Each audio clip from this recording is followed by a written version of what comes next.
The morning sun filtered through the tall windows of Kensington Palace, casting long shadows across the polished marble floors. Prince William stood in his private study, hands clasped behind his back, staring out at the manicured gardens where he and Harry had once played as children. The weight of 3 years of silence pressed down on his shoulders like a heavy cloak. Catherine entered quietly, carrying a cup of tea. She knew that look on her husband's face, the same expression he wore when their father announced his cancer diagnosis, when their grandmother passed away, when the world seemed to shift beneath their feet without warning. "The children are asking again," she said softly, setting the cup on his mahogany desk. "Charlotte wants to know why Uncle Harry doesn't come to Christmas anymore." William's jaw tightened almost imperceptibly. He had become a master at controlling his expressions, but Catherine could read the pain in his eyes. The same pain that had been growing stronger each day since that devastating interview, since the memoir, since every calculated revelation that felt like another dagger to the heart. "What do I tell them?" he asked, his voice barely above a whisper. "That their uncle chose fame over family? That their aunt—" He stopped himself, the words catching in his throat. Catherine moved closer, placing a gentle hand on his arm. "You tell them that sometimes adults make choices that are hard to understand. And that we still love them, even when we're hurt." But William knew it was more complicated than that. The hurt ran deeper than family disagreements or misunderstandings. It was about betrayal, about trust shattered so completely that the pieces could never be put back together the same way. His phone buzzed on the desk. Another message from his private secretary, James Harrison, about the interview requests piling up. American television networks, British journalists, documentary filmmakers, everyone wanted to hear his side of the story. Everyone wanted him to break the silence that had defined his response to the chaos of the past 3 years. 60 Minutes called again, Catherine said, reading his expression. "They're offering prime time, complete editorial control." William picked up his phone, scrolling through the messages he'd been avoiding. The public relations team at the palace had been unanimous: stay quiet, let it blow over, maintain the dignity of the crown. But the storm hadn't blown over. If anything, it had intensified, with each passing month bringing new revelations, new accusations, new wounds that never quite healed. He thought about his father, now King Charles, weakened by cancer treatments but still insisting on maintaining public appearances. Charles had aged 10 years in the past 3, the stress of family drama mixing toxically with the demands of his new role. The king had made it clear that he wanted reconciliation, that he believed family should always come first, but even his patience was wearing thin. "She's writing another book," William said suddenly, the words tumbling out like a confession. "According to our sources, it's going to be even more personal than Harry's memoir." Catherine's face went pale. They had weathered the first book, the interviews, the Netflix series. But each new revelation felt like salt in wounds that refused to heal. The carefully constructed narrative that painted them as cold, racist, and unwelcoming had taken its toll not just on their public image, but on their private peace of mind. "About what?" Catherine asked, though her voice suggested she wasn't sure she wanted to know. "About her time in the family. Her perspective on everything." William's voice carried a bitterness that surprised even him. "About how we supposedly treated her, about the conversations that happened behind closed doors, about things that should have stayed private." He moved to his desk, pulling out a folder that had been sitting there for weeks. Inside were legal documents, drafted by the most expensive lawyers in London. Cease and desist orders, defamation claims, strategies for fighting back. His finger traced the edge of the papers, feeling their weight. "I've been thinking," he said, his voice growing stronger. "About speaking out. About finally telling the truth." Catherine's eyes widened. This was the conversation she'd been dreading and hoping for in equal measure. She knew her husband was drowning in his own restraint, suffocating under the pressure to always take the high road while watching his family's reputation be systematically destroyed. "The palace won't like it," she said carefully. The palace, William replied with a hollow laugh, has been telling us to stay quiet while she rebuilds her career on the ashes of our family's reputation. How's that working out for us? It was true. Meghan's post-royal career had flourished in ways that seemed to mock their decision to step back from public attacks. Her production company had signed deals worth millions, her podcast had topped charts, her speaking engagements commanded six-figure fees. Meanwhile, William and Catherine continued their royal duties, maintaining their dignity while watching their character be assassinated in real time. What would you say? Catherine asked, settling into the chair across from his desk. William was quiet for a long moment, organizing thoughts he'd been suppressing for years. When he finally spoke, his voice was steady but filled with an emotion she rarely heard from him. I'd say that we tried. God knows we tried. When Harry first brought her to meet us, we were thrilled. Finally, Harry had found someone who made him happy, someone who could help him heal from the trauma of losing our mother. His voice cracked slightly on the word mother. We welcomed her into our family, into our lives. Catherine spent hours with her, trying to help her understand royal protocols, introducing her to our friends, making her feel included. I personally vouched for her when the palace staff raised concerns about the speed of their relationship. Catherine nodded, remembering those early days. The double dates, the family dinners, the genuine hope that Meghan would bring stability and joy to Harry's life. The hope that their family, fractured by their mother's death and their father's complicated relationships, might finally be whole again. But it was never enough, William continued, his voice growing harder. Nothing we did was ever enough. Every gesture of kindness was later reframed as manipulation. Every attempt to help was characterized as control. Every tradition we tried to share was labeled as oppression. He stood up abruptly, pacing to the window again. Do you know what the hardest part is? It's not the lies about us. It's the way she's weaponized our mother's memory.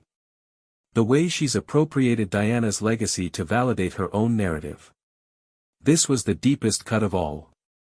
Diana's death had shaped both brothers in profound ways, but they had always honored her memory together.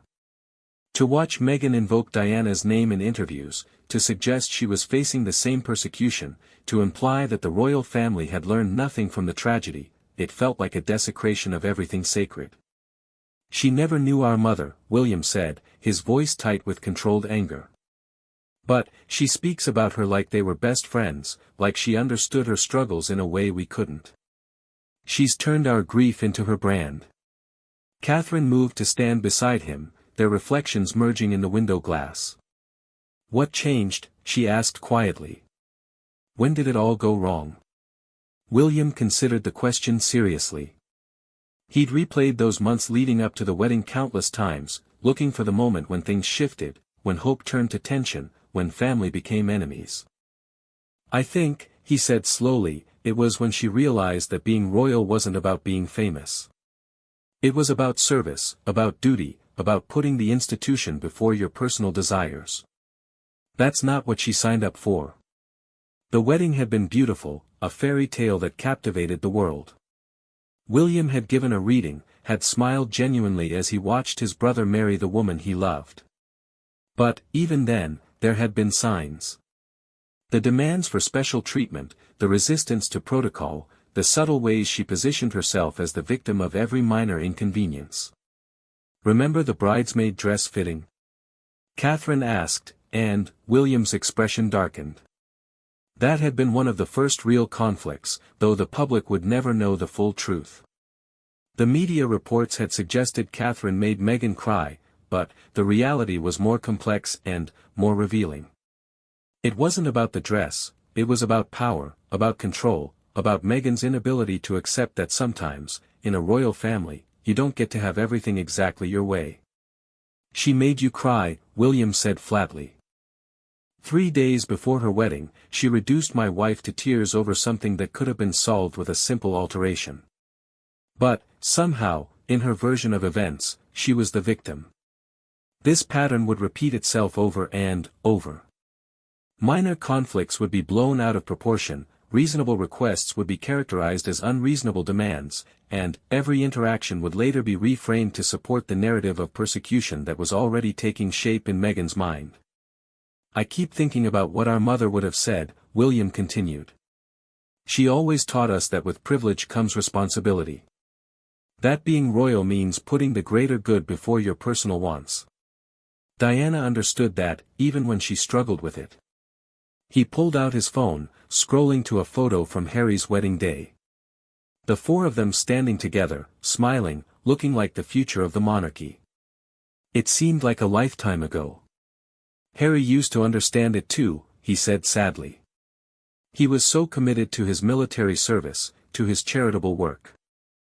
He understood that being born into this family meant accepting certain limitations in exchange for incredible opportunities to make a difference. But, Meghan had changed that calculation. She had convinced Harry that those limitations were prison bars, that the royal family was holding him back rather than giving him a platform. She had taken his legitimate frustrations about media coverage and royal protocol and transformed them into a narrative of systematic oppression. The Africa interview, Catherine said, referring to the documentary where Meghan had first publicly expressed her unhappiness. That's when I knew we were in trouble. William nodded grimly. The interview, conducted during what should have been a triumphant royal tour, had been a masterclass in passive-aggressive manipulation. Meghan had positioned herself as a young mother struggling with the pressures of public life, garnering sympathy while subtly criticizing the institution that had given her the platform for global influence. "Not many people have asked if I'm okay," William quoted, his voice dripping with frustration. As if we hadn't been checking on her constantly, as if Catherine hadn't been texting her daily, as if I hadn't personally intervened when she complained about staff members. The truth was that the royal family had bent over backwards to accommodate Meghan's needs and wishes. They had broken protocol to allow her mother to stay at Kensington Palace before the wedding. They had fast-tracked her patronage appointments. They had given her unprecedented access to royal resources and connections. But, none of it had been enough, because the fundamental problem wasn't about how she was being treated, it was about what she wanted from the relationship. She wanted the glamour and influence of being royal without the constraints and responsibilities that came with it. "I should have spoken up sooner," William said, his voice filled with regret. "When I started hearing reports from staff members about her behavior, about the way she spoke to people, about her demands and tantrums. I should have had a frank conversation with Harry instead of hoping it would work itself out." The staff complaints had been consistent and concerning. Stories of Meghan reducing assistants to tears, of her making unreasonable demands, of her treating palace employees like personal servants rather than professionals with their own dignity and expertise. But, William had been reluctant to interfere in his brother's relationship, hoping that love would smooth over the rough edges. "You were trying to protect Harry," Catherine reminded him. "You knew how much he loved her." "And, look where that got us," William replied bitterly. "He's living in California, trashing our family for money, and they're both acting like victims of a system that gave them everything they could possibly want." The move to California had been the point of no return. What started as a temporary step back from royal duties had quickly become a permanent exodus, with Harry and Meghan establishing themselves as celebrity refugees from royal oppression. "The Oprah interview," William said, the words coming out like a curse. Catherine closed her eyes, remembering the shock of watching her family be systematically destroyed on international television. The accusations of racism, the claims about her making Meghan cry, the suggestion that the royal family was callous and uncaring, it had been a coordinated attack disguised as a personal confession. "She knew exactly what she was doing," William continued. "Every word was calculated for maximum impact.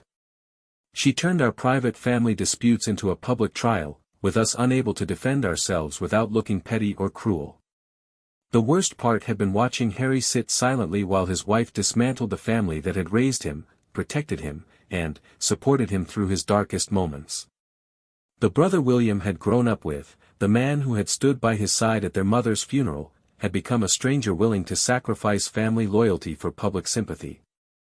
And, the timing, William added, his voice rising slightly. While grandfather was in the hospital, while father was grieving, while the monarchy was at its most vulnerable. It wasn't an accident. The interview had been deliberately scheduled for maximum damage, broadcast while Prince Philip was hospitalized and the royal family was dealing with the stress of his declining health. It felt like emotional terrorism, designed to inflict maximum pain at the moment when they were least able to respond effectively. What would you say about that? Catherine asked. In your interview? William was quiet for a moment, considering his words carefully. When he spoke, his voice was steady but, filled with a pain that years of royal training couldn't completely hide. I'd say that she took our private pain and turned it into public entertainment. That she exploited our commitment to family privacy to tell one side of a complicated story. That she knew we couldn't respond in kind without abandoning the very principles that make the monarchy worth preserving. He moved back to his desk, picking up a photo of him and Harry as children. They were laughing, covered in mud from some long-forgotten adventure, their arms around each other's shoulders. It was impossible to reconcile those happy boys with the bitter strangers they'd become. I'd say that she turned my brother against his own family, William continued, his voice growing stronger. That she convinced him that love means choosing sides, that loyalty means destroying everything you came from. That's not love, that's manipulation. The transformation of Harry had been the most painful part of the entire ordeal. The brother who had once been his closest friend, his partner in grief and healing, had become someone William barely recognized.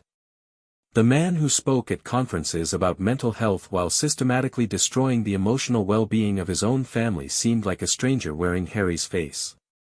Would you talk about the racism allegations? Catherine asked carefully. This was the most sensitive topic, the accusation that had done the most damage to their reputation. The suggestion that the royal family was racist, that they had treated Meghan badly because of her heritage, had fundamentally changed how they were perceived by millions of people. I'd say that's the most hurtful lie of all, William replied, his voice hard. Because it turns legitimate questions about royal protocol into evidence of prejudice. Because it ignores everything we actually said and did to welcome her into our family. Because it weaponizes race to shut down any criticism of her behavior. The reality was more complex than the public narrative allowed. Yes, there had been conversations about what their children might look like, but not because anyone was concerned about their race. The discussions had been about practical matters, how the media might treat mixed-race royal children, what security considerations that might raise, how to protect their privacy and dignity. She knew those conversations weren't racist, William continued. But, she also knew that characterizing them that way would make us look terrible and make her look sympathetic. It was a brilliant strategic move and a devastating betrayal of trust. The accusation had been particularly painful because it ignored the royal family's actual record on race and inclusion. William and Catherine had worked extensively with diverse charities, had championed causes in Africa and Asia, had used their platform to promote understanding and unity. To be painted as prejudiced felt like having their life's work dismissed and distorted. I think, William said slowly, that's what I would want people to understand. That this isn't really about race, or mental health, or media coverage. It's about someone who came into our family with expectations we couldn't meet, and, when reality didn't match her fantasy, she decided to destroy us rather than adjust her expectations. Catherine nodded, understanding the weight of what her husband was contemplating. Speaking out would mean abandoning years of careful restraint, would mean entering a public relations war they had tried to avoid. But, staying silent was no longer sustainable when silence was being interpreted as admission of guilt. The children will have to live with whatever you decide, she said gently. William looked at the family photos scattered around his desk, George and Charlotte and Louis laughing, playing, growing up in the shadow of a controversy they were too young to understand but old enough to sense. They deserved better than having their father's reputation destroyed by allegations he couldn't answer. They deserved to know the truth about their family, he said finally. They deserve to understand that we're not the villains in this story, even if we're the ones paying the price for staying silent. He picked up his phone, scrolling to James Harrison's number. His finger hovered over the call button, the weight of 3 years of silence pressing down on him like a physical force. "If I do this," he said to Catherine, "there's no going back. Once I break the silence, everything changes." "Maybe," she replied, "it's time for everything to change." William closed his eyes, thinking about his children, his father, his brother, and the institution he would one day lead. Then, he pressed the call button, and, with that simple gesture, 3 years of silence began to crack apart like ice in spring. "James," he said when his secretary answered. "I want to schedule that interview. It's time to tell our side of the story." The BBC studios felt different that Tuesday morning in March. There was an electricity in the air, a sense that something monumental was about to happen. Prince William sat in the makeup chair, watching the team prepare the set where he would finally break 3 years of carefully maintained silence. James Harrison paced nervously in the background, reviewing notes with the legal team that had spent weeks preparing for this moment. The palace had fought this decision until the last minute, with senior advisors warning that royal dignity was built on discretion, not public confrontation. "Your Royal Highness," said Emily Matthews, the veteran BBC journalist who would conduct the interview. "We have about 30 minutes before we begin. Is there anything specific you want to clarify about our discussion points?" William looked at himself in the mirror, seeing his father's eyes staring back at him. Charles had called that morning, one final attempt to change his son's mind. The king understood the desire to defend one's family, but he feared the consequences of abandoning their traditional approach of never explaining, never complaining. "I want people to understand," William said carefully, "that silence doesn't always mean consent. Sometimes it means dignity. But, there comes a point when dignity becomes complicity in your own destruction." Emily nodded, understanding the weight of what they were about to do. She had covered the royal family for 15 years, had seen them through triumphs and tragedies, but this felt different. This felt like a breaking point. "The first question," she said, "will be about why you're speaking now. After 3 years of saying nothing, what changed?" William considered this. The honest answer was that he had reached his breaking point watching his family's reputation be systematically destroyed while they maintained their commitment to taking the high road. But, the deeper truth was more personal. He had realized that his children would grow up inheriting the consequences of his silence. "Charlotte asked me last week," he said finally, "why people on the internet say mean things about Daddy. She's 7 years old, and she's already hearing the narrative that her father is a racist who drove his brother away from the family. I realized that staying quiet wasn't protecting my children, it was failing them." The makeup artist finished her work, and William was led to the interview set. The chairs were positioned at a comfortable angle, the lighting warm but serious. It looked like the setting for a confession, which, in many ways, it was. Emily took her seat across from him, her expression professional but kind. "Before we begin recording," she said, "I want you to know that we can stop at any time if you need a moment. This is going to be emotionally challenging." William appreciated the gesture, but he knew there would be no stopping once they started. This interview would either begin the process of reclaiming his family's narrative, or it would escalate the conflict to a point where reconciliation became impossible. "Your Royal Highness," the director called out, "we're rolling in 5, 4, 3. Emily looked directly into the camera, her voice steady and authoritative. "I'm Emily Matthews, and this is a BBC special report." After 3 years of public silence, Prince William, the heir to the British throne, has agreed to his first interview about the departure of Prince Harry and Meghan Markle from royal duties, and the allegations that followed. She turned to William, and, suddenly, the weight of the moment hit him. Millions of people would hear his words, would judge his family based on what he said in the next hour. There was no taking it back, no editing, no royal protocol to hide behind. "Your Royal Highness, thank you for joining us today. This is your first public response to events that have dominated headlines for 3 years. Why are you speaking now? William had rehearsed this answer, but, sitting here, facing the camera, he felt the need to speak from his heart rather than his notes. Because, he said, his voice steady but emotional, there comes a point where staying silent stops being dignified and starts being cowardly. My family has been accused of racism, of cruelty, of driving away 2 people we loved. Those accusations have been allowed to stand unchallenged for 3 years, and I've watched my children begin to absorb the narrative that their father is somehow a villain in this story.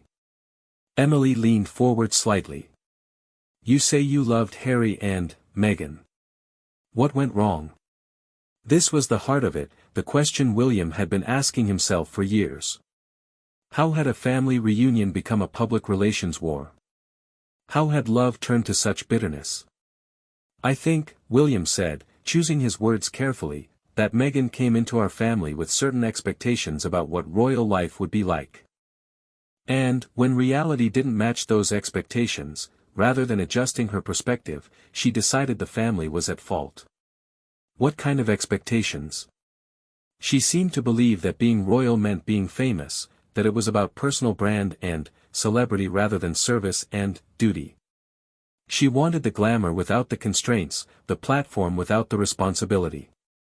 When she discovered that being royal actually means putting the institution before yourself, she became frustrated and resentful. Emily consulted her notes. In the Oprah interview, Meghan said that no one asked if she was okay, that she felt isolated and unsupported.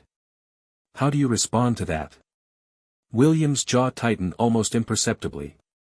This was one of the accusations that had hurt most, because it was so completely at odds with reality. That's simply not true, he said firmly. Catherine texted her daily during those difficult months. I personally intervened multiple times when she had concerns about staff or protocol.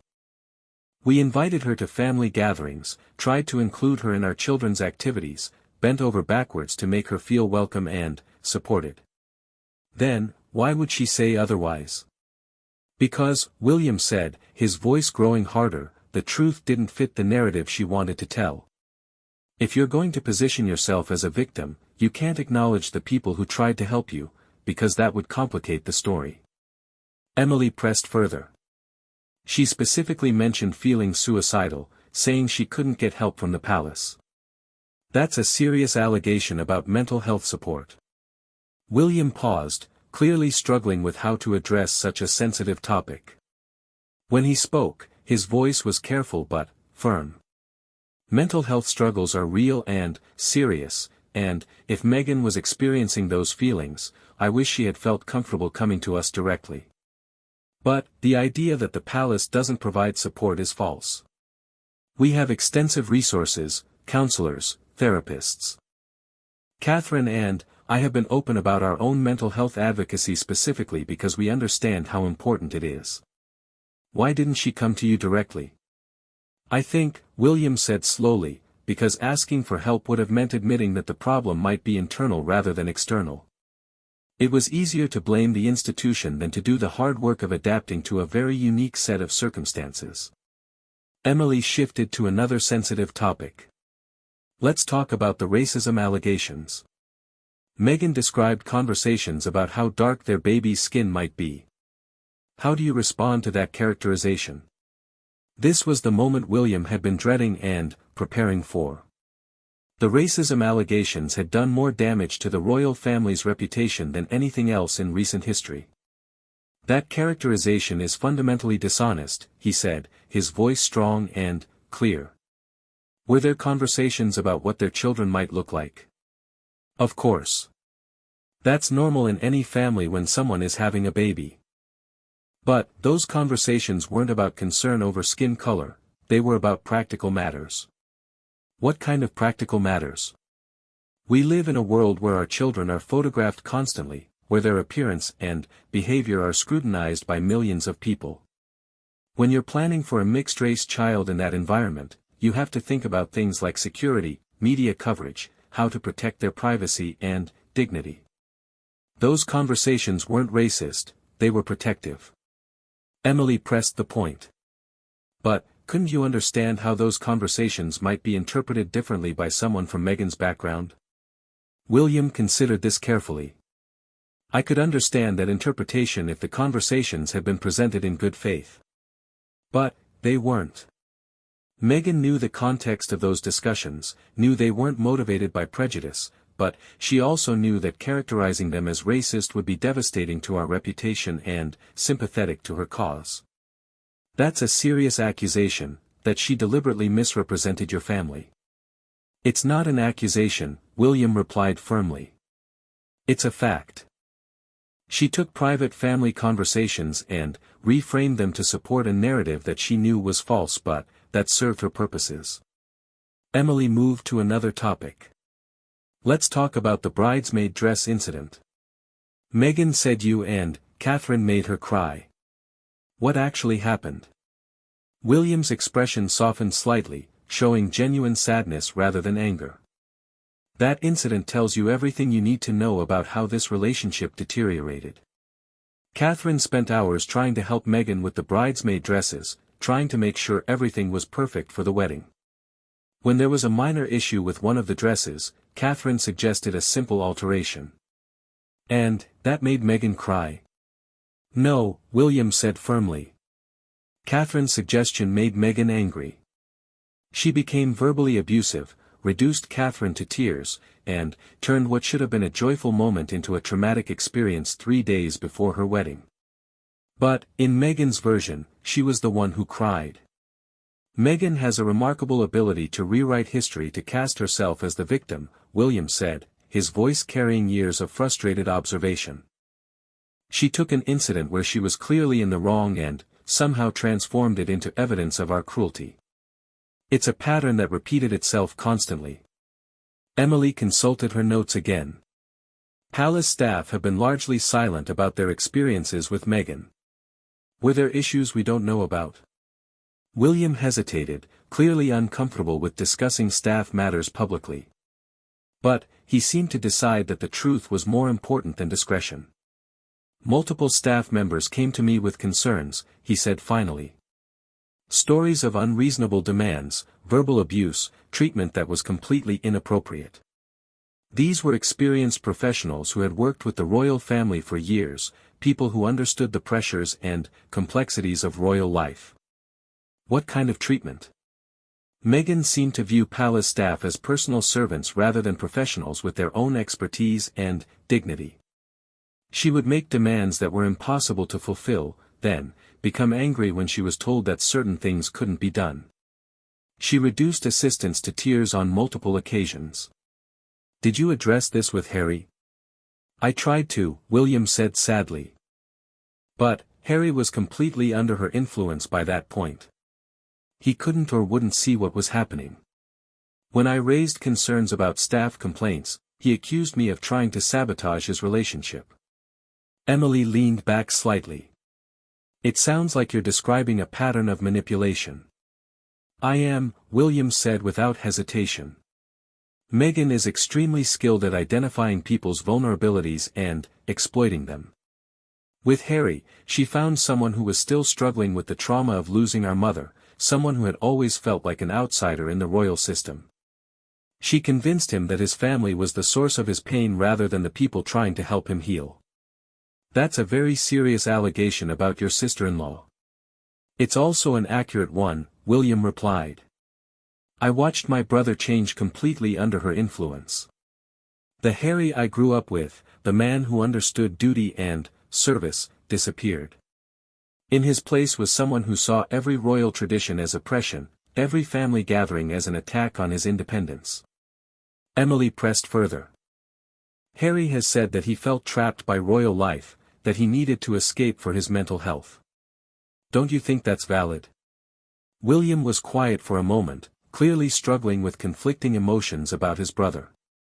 Harry's feelings were valid, he said finally. The pressure of royal life is real, the media scrutiny can be overwhelming, and everyone handles it differently. But, the solution wasn't to burn down the entire institution and destroy his family's reputation in the process. What would have been the solution? Talking to us, William said simply. Coming to his family with his concerns instead of going to Oprah Winfrey. Working together to find ways to serve while protecting his mental health. We've all struggled with the pressures of this life. I've had my own dark moments, but we found ways to cope that didn't involve destroying everything we'd built together. Emily shifted to a more personal question. How has this affected your relationship with your father? William's expression grew pained. It's been devastating for him. He loves both his sons, and watching us become estranged while he's dealing with his own health challenges has been heartbreaking. The stress of this family drama, combined with the demands of being king and fighting cancer, has aged him tremendously. Does he want reconciliation? Of course he does. But reconciliation requires acknowledgement of wrongdoing, and Meghan has never shown any willingness to admit that she might have been wrong about anything. She's positioned herself as the perpetual victim, which makes any kind of meaningful dialogue impossible. Emily consulted her notes. Speaking of dialogue, have you had any direct communication with Harry since he left? This question seemed to hit William particularly hard. The pain in his eyes was unmistakable as he considered how to answer. Brief exchanges, he said quietly. Usually through intermediaries, usually about practical matters. But, the brother I grew up with, the person I could talk to about anything, doesn't seem to exist anymore. What changed him? Fear, William said after a long pause. Fear of losing Meghan, fear of disappointing her, fear of facing the reality that his wife was systematically destroying his relationships with everyone who had loved him before she came along. It's easier to believe that your family is racist than to admit that you chose someone who demanded you choose between her and everyone else you've ever cared about. Emily asked about the future. Do you see any possibility of reconciliation? William considered this carefully, his expression cycling through hope, sadness, and resignation. Not while Meghan is in the picture, he said finally. She's built her entire post-royal career on the narrative of royal victimhood. Reconciling with us would undermine that brand, would require admitting that maybe the royal family wasn't the villain she's portrayed us as being. That sounds very final. It is final, as long as Harry remains committed to supporting her version of events over the truth. I can't have a relationship with someone who continues to publicly attack my family while privately demanding our acceptance and support. Emily asked about the impact on his children. How do you explain this situation to George, Charlotte, and Louis? That's the most painful part, William admitted, his voice thick with emotion. They love their Uncle Harry, they don't understand why he doesn't come to family gatherings anymore. I tell them that sometimes adults make choices that are hard to understand, but that we still love them even when we're hurt by their decisions. Do they ask about the public criticism of your family? Charlotte has started to, William said sadly. She's old enough to hear things at school, to see headlines on phones and tablets. It breaks my heart that she has to grow up defending her family against allegations that never should have been made public. Emily pressed on a sensitive point. Some people might say that you're using this interview to attack Meghan the same way you accuse her of attacking your family. William shook his head firmly. There's a fundamental difference. I'm responding to 3 years of public attacks with facts about what actually happened. Meghan took private family matters and weaponized them for public sympathy and personal gain. She started this war, I'm just finally fighting back. Why didn't you fight back sooner?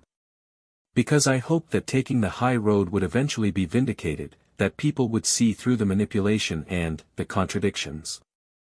But, I've realized that sometimes taking the high road just means letting people walk all over you while you maintain your dignity. Emily shifted to discuss the broader impact. How has this affected the monarchy as an institution? It's been damaging, William admitted. The allegations of racism in particular have hurt our ability to serve effectively, especially in the Commonwealth where those relationships are built on trust and respect. But, I think people are starting to see through the narrative, starting to ask questions about why someone who was supposedly so unhappy has spent 3 years profiting from that unhappiness. What do you mean? If you're genuinely victimized by an institution, you don't usually build a career on repeatedly reliving that victimization. You move on, you heal, you build something positive. Meghan has done the opposite. She's turned her royal experience into her primary source of income and relevance. Emily asked about the future of the monarchy. How will this experience change how you approach being king someday? William was thoughtful. It's taught me that sometimes kindness can be mistaken for weakness, that trying to accommodate someone's demands doesn't always lead to gratitude or reconciliation. I'll still lead with compassion, but I'll also be more decisive about protecting the institution from people who want to exploit it for personal gain. What would you say to Harry if he was watching this interview? This question clearly affected William deeply. He was quiet for a long time, struggling with emotions that royal training couldn't completely suppress. I'd say that I miss him, he said finally, his voice barely above a whisper. I'd say that the brother who stood by me at our mother's funeral, who supported me through the hardest moments of my life, is still in there somewhere. But, I'd also say that he needs to decide whether he's Harry Wales, who grew up understanding duty and service, or whether he's Harry Markle, whose identity is completely defined by his wife's grievances. Emily asked one final question. Do you regret speaking out today? William looked directly into the camera, his expression resolute. No, he said firmly. My children deserve to hear their father's voice defending their family. The institution I'll someday lead deserve to have someone stand up for its values.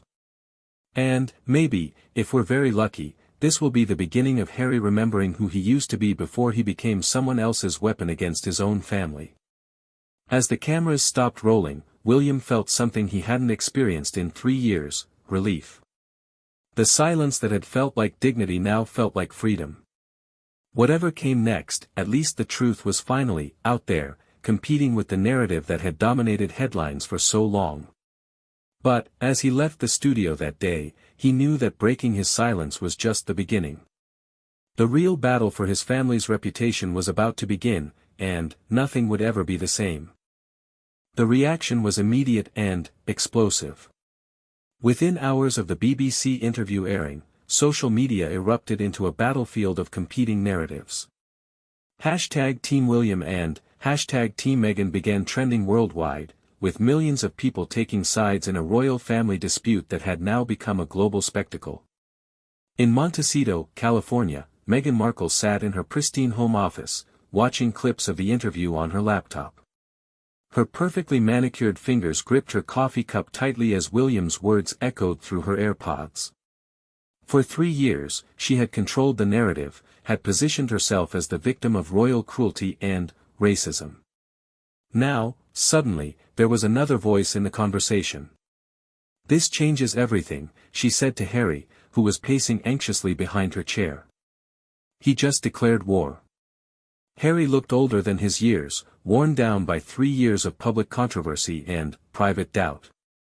The brother he had once adored had just spent an hour systematically dismantling the story they had told about their royal experience. Worse, William had done it with a calm authority that made his own emotional interviews look calculated and rehearsed by comparison. Maybe, Harry said quietly, we should consider that some of what he said might be true. Meghan turned to look at him, her expression shifting from shock to something harder, more dangerous. Are you seriously going to let him gaslight you after everything we've been through? After everything they put us through? But, Harry was remembering things he had pushed down for years. The staff members who had come to him with concerns about Meghan's behavior, concerns he had dismissed as jealousy or racism. The way Catherine had tried so hard to befriend Meghan, only to be rebuffed and, later vilified. The genuine effort his family had made to welcome Meghan, efforts that had somehow been transformed into evidence of their cruelty. He mentioned specific incidents, Harry said, his voice uncertain. Things that, maybe I didn't see clearly at the time. Meghan's expression became ice cold.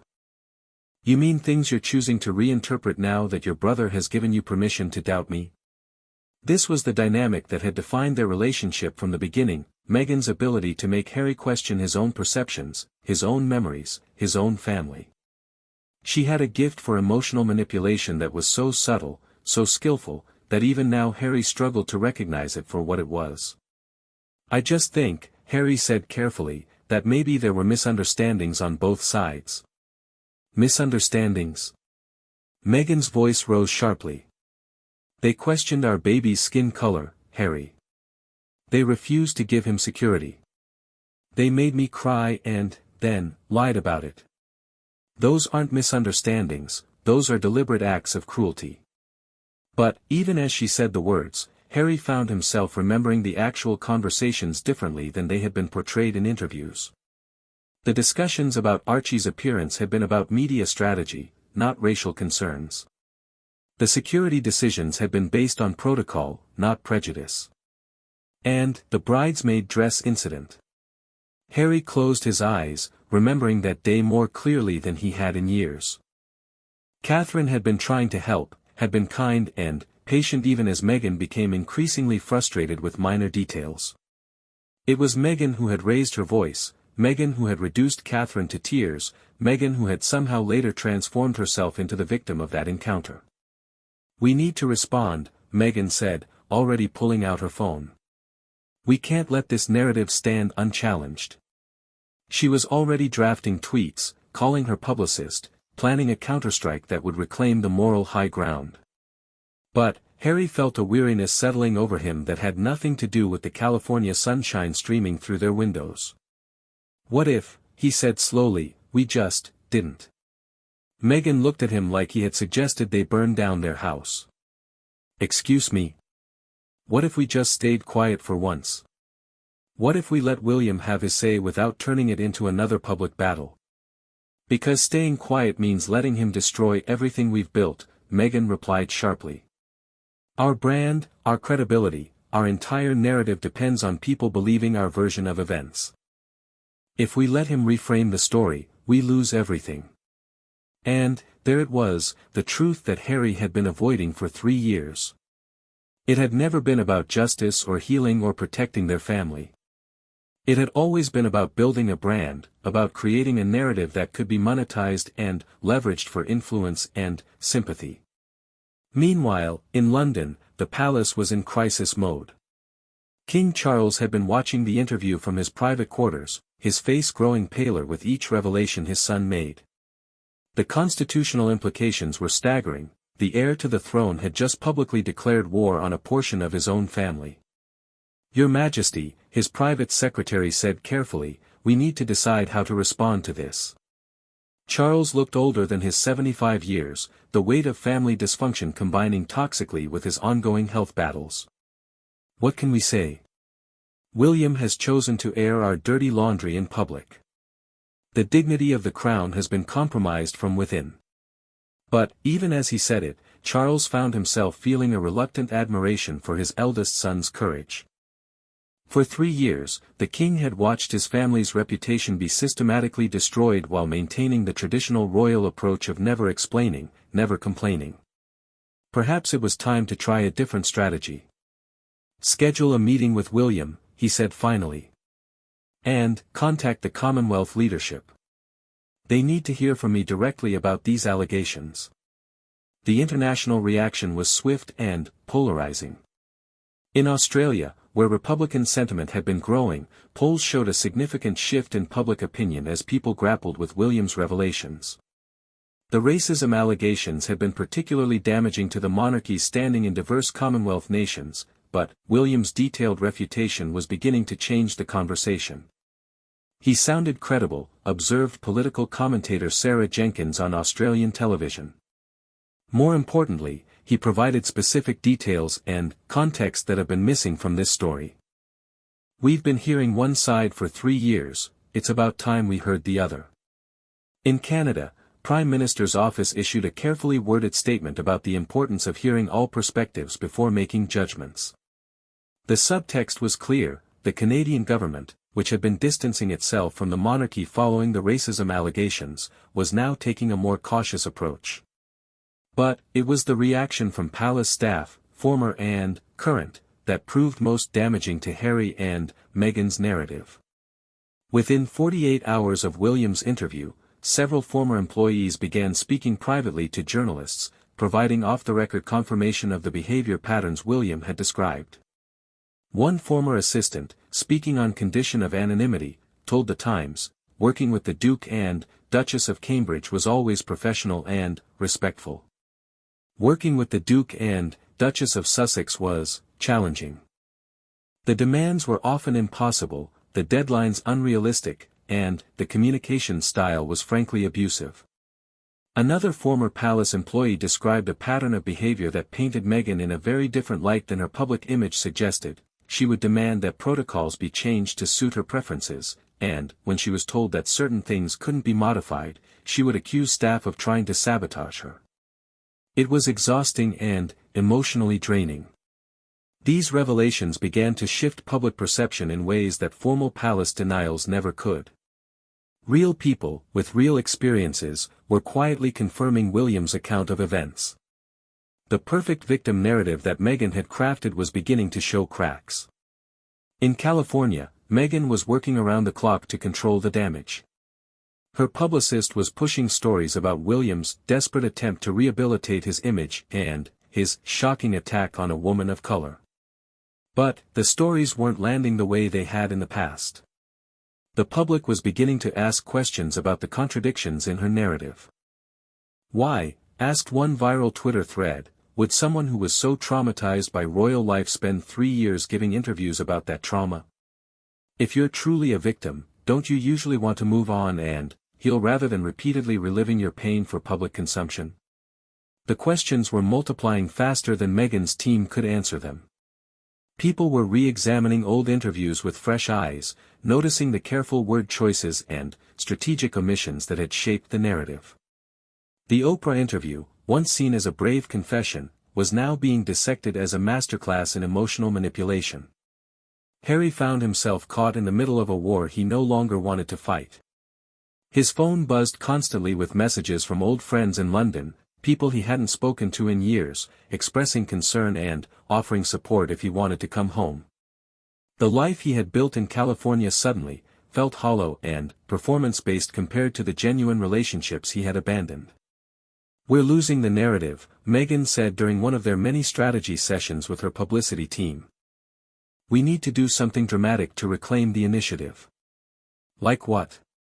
Harry asked wearily. "Another interview. Something bigger than Oprah. Maybe 60 Minutes, or we could do our own documentary series. We need to remind people why they sympathized with us in the first place." But Harry was beginning to wonder if the sympathy had been based on lies they had told not just to the public, but to themselves. William's interview had forced him to confront memories he had rewritten, to question the narrative that had justified burning bridges with everyone who had ever loved him. "What if," he said quietly, "people sympathized with us for the wrong reasons?" Meghan's expression became dangerous. "What are you saying?" "I'm saying that maybe we weren't entirely honest about what happened. Maybe we emphasized the bad things and ignored the good things. Maybe we turned normal family tensions into evidence of persecution." It was the first time Harry had ever questioned their narrative so directly, and Meghan's reaction was swift and brutal. "So now you're going to abandon me too," she said, tears appearing instantly. "After everything we've been through, after all the sacrifices I made for us, you're going to choose them over me?" This was her most powerful weapon, the ability to make every conversation about his loyalty to her rather than about the truth of what had happened. For 3 years, it had worked perfectly, shutting down any questions or doubts before they could take root. But something had changed in Harry since watching his brother's interview. Maybe it was seeing William's pain, so carefully controlled but still visible. Maybe it was remembering the brother who had stood by him through his darkest moments, who had protected him and supported him and loved him unconditionally until Meghan convinced him that protection was actually control. "I'm not abandoning you," Harry said carefully. "But I think we need to consider the possibility that we might have been wrong about some things." Meghan's tears disappeared as quickly as they had appeared, replaced by a cold fury that Harry had seen directed at others but never at him. "If you can't support me," she said icily, "then maybe you should go back to your precious family and beg for their forgiveness. It was meant to be a threat, a way of forcing him to recommit to their shared narrative. But, for the first time in 3 years, it sounded like an invitation rather than a punishment. Back in London, William was dealing with the aftermath of his decision to speak out. The interview had generated more coverage than any royal story in recent memory, but the reaction was mixed. While many people appreciated his honesty and directness, others criticized him for abandoning royal tradition and engaging in a public family feud. "You've opened Pandora's box," his private secretary James Harrison warned during one of their daily briefings. "Once you start responding to attacks publicly, where does it end?" William understood the concern, but he felt lighter than he had in years. The weight of carrying secrets and absorbing attacks in silence had been crushing his spirit. Now, at least, the truth was competing with the lies in the public consciousness. "Maybe," he said, "it ends with people understanding what actually happened. Maybe it ends with my brother remembering who he used to be before he became someone else's weapon against his own family." The most surprising response had come from Diana's friends and former staff members, many of whom had remained silent about royal family matters for decades. But, William's interview had prompted several of them to speak publicly about their memories of both princes as children, painting a picture of Harry that contrasted sharply with the bitter man he had become. "Harry was such a loving, loyal boy," Diana's former protection officer told the Telegraph. "He adored his brother, looked up to him, would have done anything for his family. To see what he's become. Diana would be heartbroken." These voices from the past added weight to William's narrative, suggesting that the Harry who had turned against his family was not the real Harry, but someone who had been manipulated and transformed by forces beyond his control. In Montecito, that pressure was beginning to show. Harry had stopped participating in strategy sessions about responding to William's interview, spending long hours walking on the beach or sitting alone in his study. He was thinking about things he hadn't allowed himself to think about for years, the good times with his family, the genuine love and support he had received, the way he had felt protected and valued before Meghan convinced him he was actually oppressed. "You're abandoning me when I need you most," Meghan said during one of their increasingly tense conversations. "This is exactly what they want, to drive a wedge between us so they can reclaim their perfect public image." But, Harry was beginning to wonder if the wedge had been there all along, created not by his family's cruelty but by Meghan's demands for exclusive loyalty. He thought about William's description of him as a weapon, and realized with growing horror that it might be accurate. Everything he had said and done for 3 years had been in service of Meghan's narrative, Meghan's career, Meghan's vision of their life together. "What if," he said slowly, "we just stopped fighting? What if we admitted that some of what happened was our fault too?" Meghan's expression became genuinely frightening. "If you abandon our story now," she said coldly, "you'll have nothing left. No family who wants you, no public sympathy, no credibility. You'll be completely alone." It was meant to terrify him into compliance, but Harry found himself wondering if being alone might be better than being a weapon in someone else's war against the people who had once loved him most. The battle lines were drawn, the narratives were competing in the public consciousness, and, for the first time in 3 years, Meghan Markle was not in complete control of the story being told. William's decision to break his silence had changed everything, and the reverberations were just beginning to be felt around the world.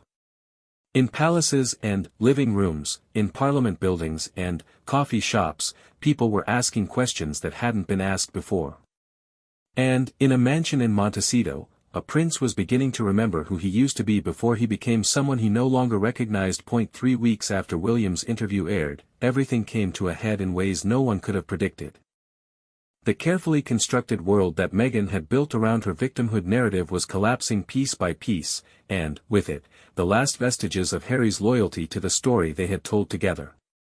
It started with a phone call that Harry almost didn't answer. The number was blocked, but something compelled him to pick up while Meghan was at her yoga class in town. The voice on the other end was one he hadn't heard in nearly 4 years. "Harry? It's Catherine." His sister-in-law's voice was soft, tentative, but there was something in it that reminded him of the woman who had tried so hard to welcome Meghan into their family. The woman who had texted Meghan daily during her difficult transition, who had invited her to girls' lunches and shopping trips, who had genuinely wanted to be her friend and ally. Catherine. Harry's voice was barely a whisper. Why are you calling? Because, she said gently, I saw the photos from Archie's birthday party last week. He looks so much like you did at that age. And, I realized that I've missed 3 years of my nephew's life because of things that should never have come between family. Harry felt tears pricking at his eyes. Archie's 4th birthday had been a small, private affair in their Montecito garden, but, somehow the paparazzi had gotten long-distance shots that had been published worldwide.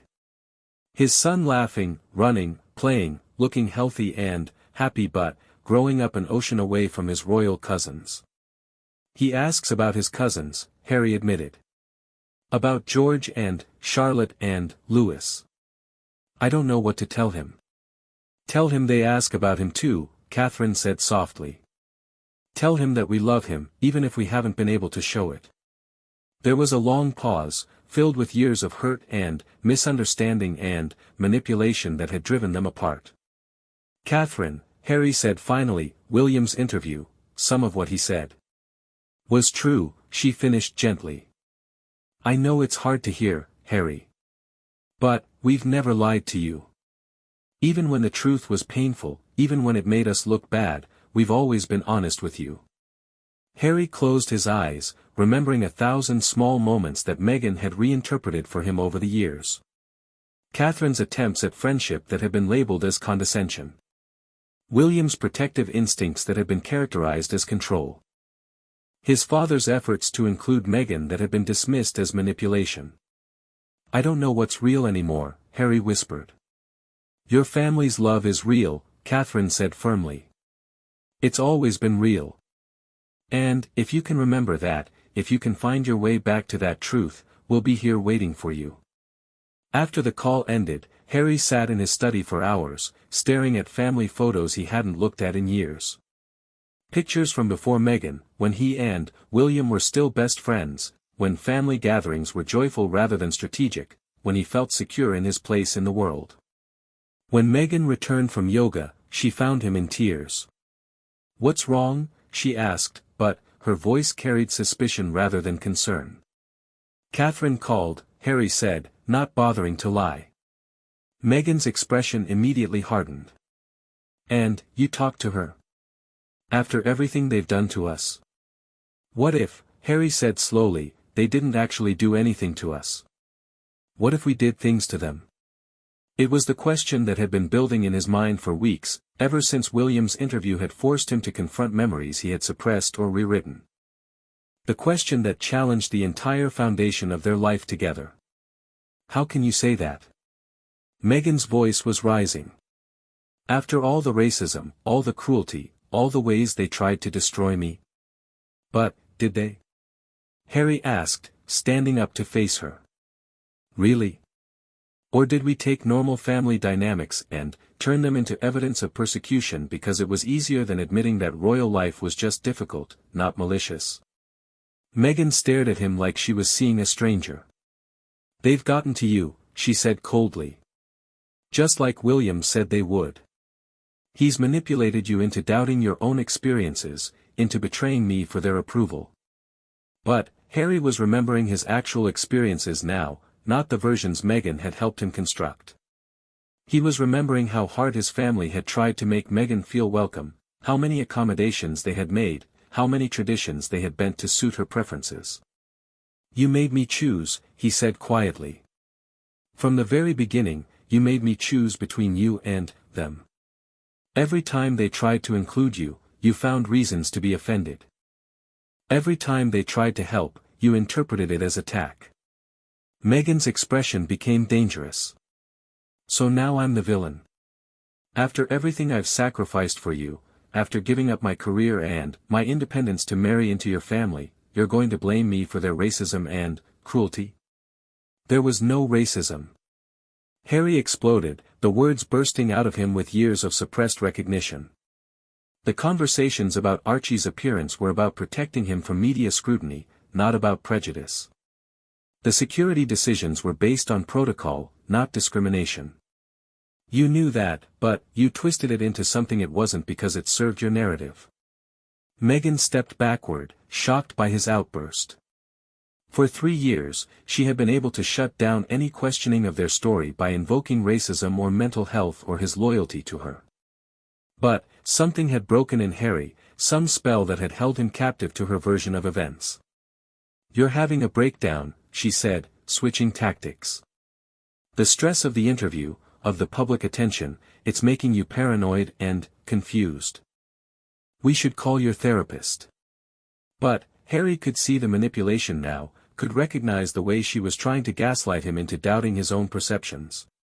It was a technique she had perfected over their years together, always making him question his memories, his feelings, his relationships with everyone except her.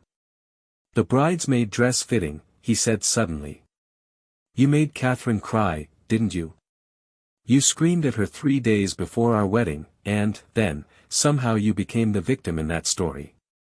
Meghan's mask finally slipped completely. "She deserved it," she said coldly. "Acting like she knew better than me about my own wedding, trying to control every detail like she was the bride." The admission hit Harry like a physical blow. For 3 years, he had defended Meghan's version of that incident, had even repeated it in interviews, claiming that Catherine had been cruel and unsupportive. But, Catherine had been trying to help, had been kind and patient even as Meghan became increasingly unreasonable about minor details.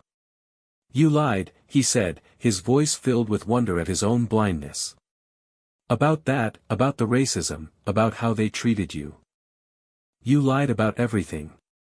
"I told the truth as I experienced it," Meghan said, but her voice lacked its usual conviction. "No," Harry said firmly. "You created a narrative that served your purposes, and you convinced me to sacrifice my family to support it." The fight that followed was unlike anything they had experienced before. Not the strategic disagreements about public relations or media strategy that had characterized their recent conflicts, but a raw, honest confrontation about the foundation of their entire relationship.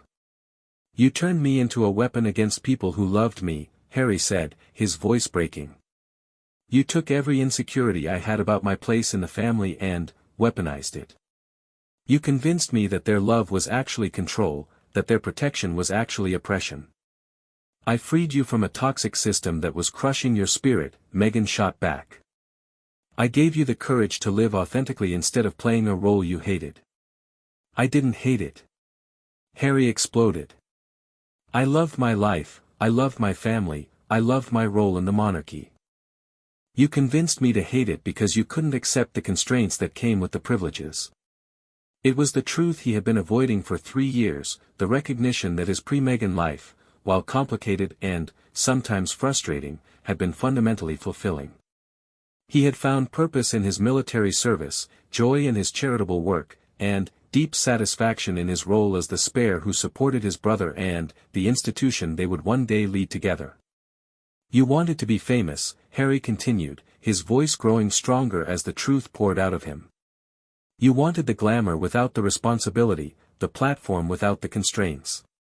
And, when you realized that being royal meant serving something bigger than yourself, you decided to destroy it all rather than adapt."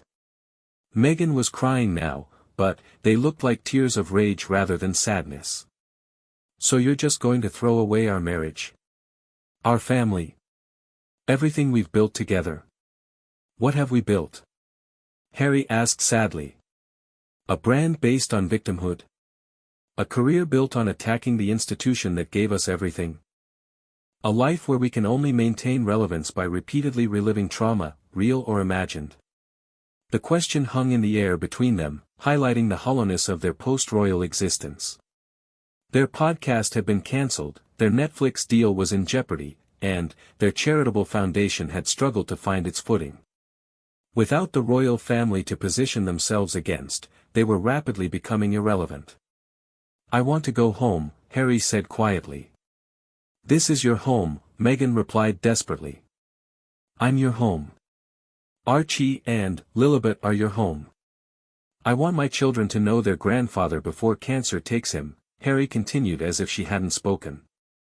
I want them to grow up with their cousins, to understand their heritage, to have the stability and love that the royal family can provide. They have love here, Meghan insisted. They have isolation here, Harry corrected. They have a mother who's built her entire identity on hating their father's family. What happens when they start asking questions about why they never see their grandfather the king? About why their Uncle William is always described as the villain? About why every story about their royal heritage is negative? It was a devastating question, one that cut to the heart of the impossible position Meghan had created for their children. They would grow up either accepting her narrative and hating half their heritage, or questioning her narrative and potentially losing faith in her altogether. The conversation continued for hours, but both of them knew it was really over. The spell that had bound Harry to Meghan's version of reality had been broken by William's interview and Catherine's phone call, and there was no putting it back together. 2 days later, Harry made a phone call that shocked the world. Not to a media outlet or a publicity firm, but to his father's private secretary, requesting a meeting with the king. The conversation with his father was one of the most difficult of Harry's life. Charles, weakened by cancer treatments but still dignified in his pain, listened as his youngest son broke down completely, apologizing for years of public attacks and private betrayals. I lost myself, Harry sobbed. I let her convince me that you were all my enemies, that love was manipulation, that family was a prison. I destroyed everything good in my life for someone who never loved me as much as she loved the narrative of being wronged. Charles, despite everything, embraced his son without hesitation. You're home now, he said simply. That's all that matters. The reconciliation wasn't immediate or easy. William, in particular, struggled to forgive the brother who had spent 3 years publicly attacking their family. But, gradually, tentatively, relationships began to heal. Meanwhile, in Montecito, Meghan watched her world collapse. Without Harry to validate her narrative, without royal connections to maintain her relevance, she faced the prospect of rebuilding her career from scratch. The victim story that had sustained her for 3 years was no longer believable when the supposed victim had reconciled with his supposed oppressors. Her final interview, conducted 6 months later with a friendly American television host, was a masterclass in revisionist history. She painted herself as a woman who had sacrificed everything for love, only to be abandoned when her husband chose his toxic family over their authentic life together. But the public wasn't buying it anymore. Too many palace staff had spoken out, too many contradictions had been exposed, too many lies had been revealed. Meghan Markle, who had once commanded global attention and sympathy, found herself increasingly irrelevant in a world that had moved on from her carefully constructed narrative. Harry's return to royal duties was gradual and carefully managed. He worked with the same therapists who had helped William process his own struggles with royal life, learning to distinguish between legitimate concerns and manipulative distortions.